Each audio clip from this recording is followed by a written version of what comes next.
Do you want to take your photos from something like this and turn it into something like this? Watch this video because we're gonna go over how to incorporate off-camera flash. Whether you're an experienced photographer or just a beginner, all you're gonna need for this is a camera, a flash, and a trigger, and we're gonna change how your images look. We're going to dive into some of the fundamental ways to use flash and compare them to the ways that we can use natural light. To get started, we're gonna bring a model in and we're gonna shoot some natural light photos, and then we're gonna show you the two different techniques with off-camera flash.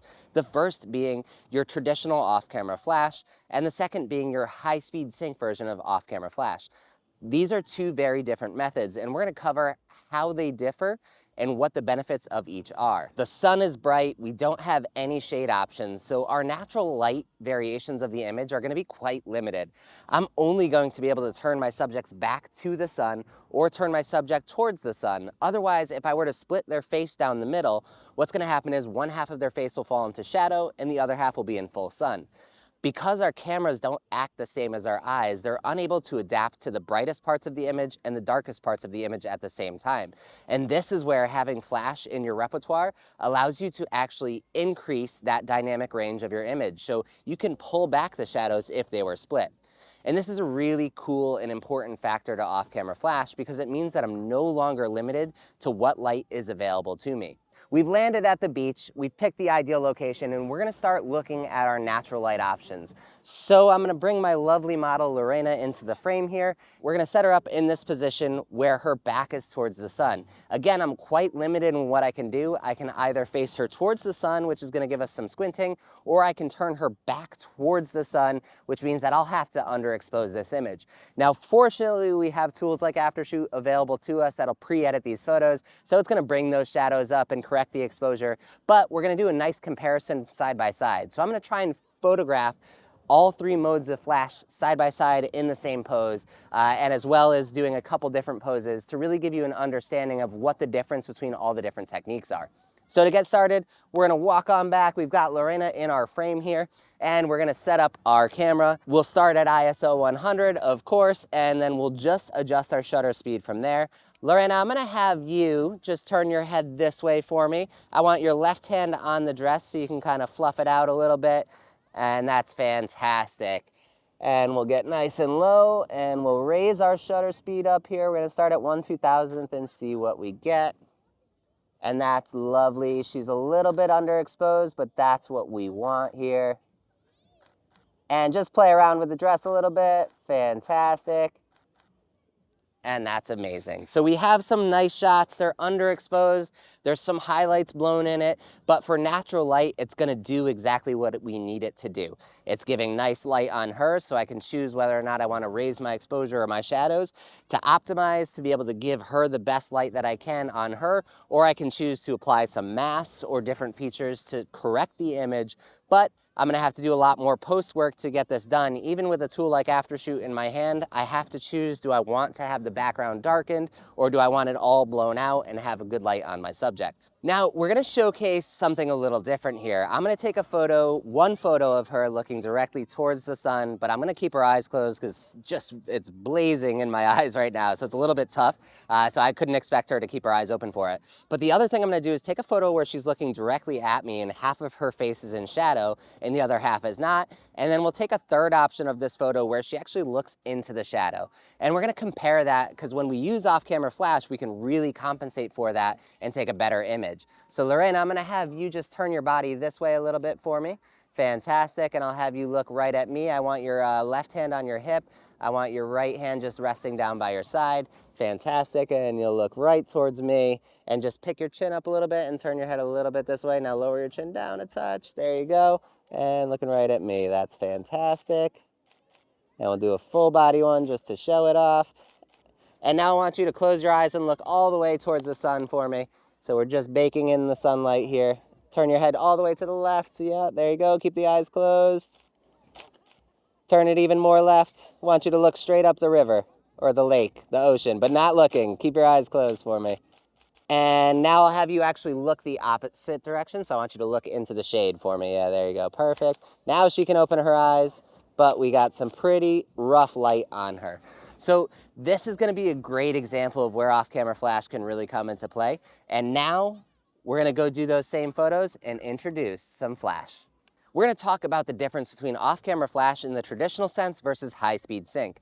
Now, off-camera flash is when you're using your camera with a flash that's obviously not mounted to the camera. You use this with a trigger and you connect it to the outside. With this mode, most cameras will automatically default to your normal sync, which means that your flash is limited by your shutter speed. To explain it simply, if I plug in an off-camera flash to my camera, I'm only going to be able to go up to 1/200th of a second for my shutter speed for most cameras. Some cameras do offer the option to go to 1/250th of a second, but all cameras without high-speed sync or without a flash capable of high-speed sync will be limited to 1/200th of a second or 1/250th of a second. Now, to compensate for this, we have to increase our aperture because in a situation like this, we're always going to be going to ISO 100. We always want to be at our lowest ISO so that we can expose for the brightest parts of the images. With regular flash sync, you're only limited to 1/200th of a second. So if I were to take a photo right now at 1/200th of a second and be at ISO 100, I would be extremely limited in my options. I would only be able to increase my aperture to compensate for that brightness of the image. And this is where off-camera flash sits. You're limited to your background exposure and the exposure of everything around you by only your aperture because your ISO is already as low as it can go and your shutter speed is already as high as it can go when a flash is connected. When we're talking about high-speed sync, this is a different mode. You'll have to change some settings in your camera, but high-speed sync will actually allow you to raise your shutter speed past that. The reason that high-speed sync does this is because it changes how your flash works. When we're doing that traditional off-camera flash, you're going to have one big, powerful blast of light. And when your camera's taking that photo, it has a curtain that opens and closes to expose the shutter. So when it opens and closes, what happens is if your shutter speed is too fast, part of the frame is going to be blocked out of where the flash actually exposed. And that'll lead to a black band appearing on your screen, whether it's along the bottom of your screen or along the side, depending on which way your shutter is opening. In order to prevent this from happening, that's where high-speed sync comes in. When you have high-speed sync turned on, your camera will allow you to increase past 1/200th of a second, but it also means that the flash is going to emit a lot smaller but many pulsated bursts of light, which will then not cause that banding because there will be little bursts of light that are constantly flashing. So as the shutter opens and closes, every part of the image is going to get hit with some of that light. There's one huge advantage to using high-speed sync, and that advantage is your aperture. This means that I can go ahead and shoot at a lower aperture. I can set my ISO to 100 because again, we're combating this bright sun, but my shutter speed can now go as high as my camera will allow. So in this case, we can go up to 1/4000th of a second with this camera, which means my shutter speed could be a lot closer to say 2.8 or 4.0 instead of being all the way up at f16, which means that you can actually create a much more dynamic image and retain that beautiful bokeh behind your subject in high-speed sync mode. We're ready to get started with our off-camera flash. The first thing we're gonna need is a trigger. In my case, I'm using the Geekoto system. It's a system that I've always really liked. I think it's a fantastic tool for photographers. So here is my Geekoto trigger. We can just turn that on. And again, we're gonna set it to 1.1. Your triggers are gonna be independent. So you're gonna have to figure out how to kind of choose the channel. In our case, we're using a specific channel on each one. So we'll be on channel 5 for this, and we'll have our flash on group A. So I'm gonna have group A, channel 5, and I'm gonna set it to 1.1 power. Next up, we're gonna take out our flash. I personally have been using the Geekoto GT200. This is a really powerful flash. It's 200 watt seconds. A watt second is how much power it can really push out. So the more the number, the more power it has. Your normal speed light's gonna be about half of the power of this. So it really limits what you're able to do when you're using a traditional speed light versus something like this. This also has a lot of juice in it, so you can get a full power flash. I believe it's up to 800 full power flashes out of one battery on these things. Next up, we're gonna showcase our Geekoto GeekMod S26 softbox. I love these softboxes as someone who travels, loves to keep my kit really condensed. On a wedding day, this is a nice folding flat softbox that can literally just fit into my case. It has the grid, it's double diffused, a bunch of cool fancy terms that just mean it produces really beautiful light and doesn't take a lot of work to set up. All I have to do is take the mount of my choice. So If I'm using the Speedlight or the GT200, it comes with this really cool little connector here. I simply just slide it in and then fold back the softbox and it's ready to set up. No fumbling with any rods or anything like that. It can remain set up and ready to go. Then we simply just pop in the flash, turn it on, and we'll introduce our amazing lighting assistant, Veronica, and get some beautiful photos. I'm gonna position Lorena onto a line that I drew in the sand here so she can be in that first pose that we had. I'm gonna have her set up in the pose. Now it's really important when you're setting up these shots, the position of the flash matters a lot. So where your flash is and how your subject is oriented towards the flash is going to ultimately determine the look you get. So in this case, I want a nice soft light on my subject. So I'm gonna keep it nice and close to my subject, and I'm gonna have it just slightly in front of my subject, which means that the light is going to rake across her face. And per the first pose, she's actually gonna be looking this way, right? So she'll look to her right, and that's gonna mean that the flash should be on her right-hand side so it hits her face. If I put the flash on the opposite side, it's gonna just hit the back of her head and her face will still be in shadow regardless of what we do. In this case, again, we have our settings all set. It's 1/200th of a second, ISO 100, and we're gonna start out at f16 and we'll take our first test shot here and then we'll see where we go from there. So Veronica, if you can raise that flash up. Awesome. So Lorena's in her pose. She's playing around. We take our first test shot. We're going to take a glance at it. It looks really good. We have some darker parts of the image here. So we could always lower our aperture. We were at f16, so we'll bring it down to f11 and see what it looks like. And now it's a little bit bright, but I don't mind it. I'm going to find the balance and split the difference at f14. And Lorena, I'll just have you play around with the dress a little bit for me. And Lorena, if you could always just play your body towards the flash. I always want your face pointed towards the flash. And the reason we want to have her face towards the flash is because we want that light to spill on her.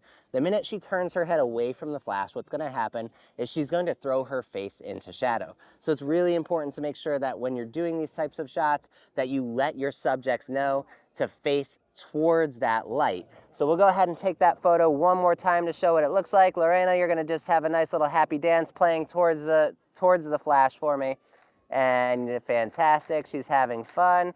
I'm gonna give you a quick glimpse of where Veronica and Lorena are set up. So you'll be able to actually take a nice glance and you can see the light here. The light is very close to Lorena, and it's actually raking right in front of her. So we're not actually pointing the flash directly at the side of her, we're pointing it so that it hits all of her. So as she looks this direction, the light's gonna spill across the front of her. Now, I'm gonna actually ask Veronica to come on the other side of Lorena, and Lorena, you're gonna stay in that same pose. And I wanna showcase what I was talking about. The minute that we actually take that photo where Lorena's looking away from the flash, we're not gonna get that effect, and that's why we wanted to play Lorena towards the flash. So we wanted to make sure she was looking in the right direction for that shot. So Lorena, you'll look back that way. Lorena, you're gonna look this way for me.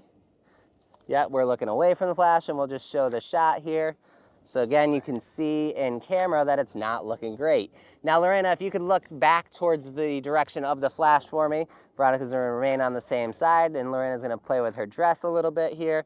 And again, we're getting that beautiful light on her. So we have that beautiful light because the flash position and our subject is working towards that flash position. Now we're in our second position. We have this really harsh natural light. So it's splitting Lorena down the middle of the face. Half of her face is in shadow and the other half is in the natural light. So Veronica, I'm gonna bring you nice and close to Lorena here. And Lorena's gonna just turn her body a little bit this direction for me. And then you're gonna just turn your head this way, your hands on your hip again. Fantastic, and you're gonna look right at the camera for me. And we're gonna take our first test shot again and see what we got. And our test shot is looking nice. So our settings didn't really change much. I am gonna increase my aperture just a touch here because now that we've turned her towards the sun, the bright spots are really bright. What that means is that I'm actually, because we're at full power, I'm gonna ask Veronica to get a little bit closer to Lorena. And Lorena's looking right at me. And then Lorena, I'm gonna have you look towards the sun for me. You can close your eyes again. So just in that same position, Veronica, come a little bit towards me. She walked out of the light. Yeah, there you go, perfect. And Lorena, you're gonna turn your head all the way that direction into the sun. One more time, close your eyes. And we're gonna just see the impact that the flash has on her like this. And then now I'm gonna have you look all the way back this way again for me. Keep your body position towards me and put that hand on the hip again. Fantastic, and she's looking right into yeah, there you go, right into the shadow here. And we'll get that nice shot where we can show what the underexposure looks like. Fantastic, absolutely beautiful. So now we've done the same thing in both natural light and with off-camera flash, and we'll be able to actually compare the differences. And without further ado, we're gonna introduce you to high-speed sync.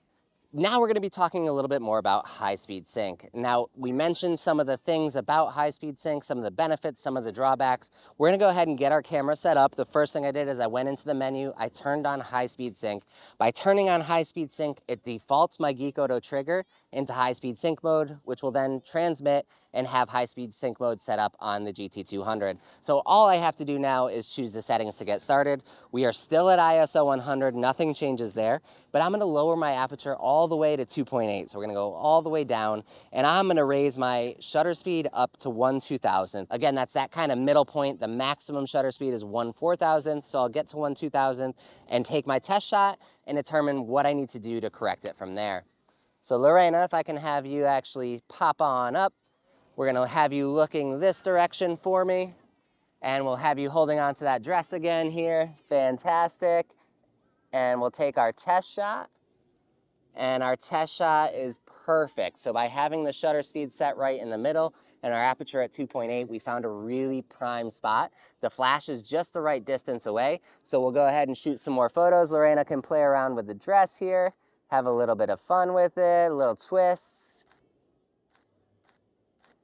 Amazing. Now, in the case that I were to take these photos and decided that the flash was too bright, my option would be to reduce the power on the flash. If I decided that the background on this image was too bright, I could always increase the shutter speed. And if the subject was too dark, my only option is to move the flash closer to the subject.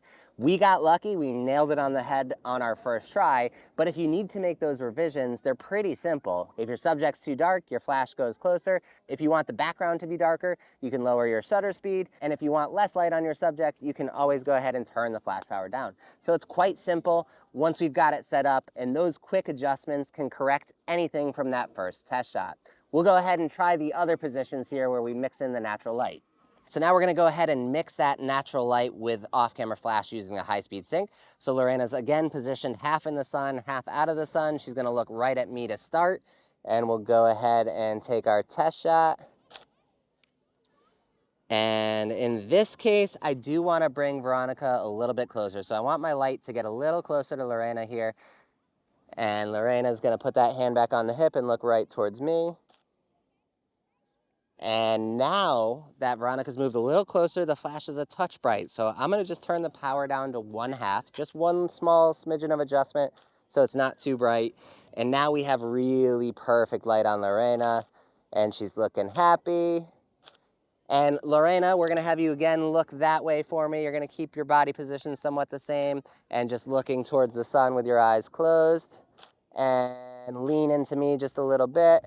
So very quickly, we were able to get the same things. We had to make minimal adjustments, so the flash wasn't really hindering our flow, and we got some really beautiful light that we could not achieve by using the natural light. We've created a brand new look and a brand new style for these images compared to the natural light.